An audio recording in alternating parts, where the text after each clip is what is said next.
This is how I store my apple cheese. A lot of you are asking, so here it is. All you need to do is slice it up into portions or bars and then pop it on some baking parchment.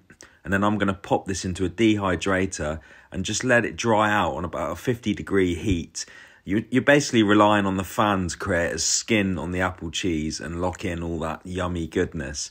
So once that's done, it took about 5 or 6 hours. You can do it in a low oven, or you can just blow a fan over it to create that skin. You're then going to cut it into portions. So leave it on the paper, but make sure you free each bit of cheese from the paper. Cut it up into your portions and then put another bit of parchment on top to stop them sticking together and to keep them all safe. But also it's more about keeping them as individual portions, and then pop them into a kilner jar. I find it's easier if you lay it down flat. Pop the last one in and then fasten that up. And this will last for 6 to 12 months at room temperature. Okay, and you can just take out a piece as you need it.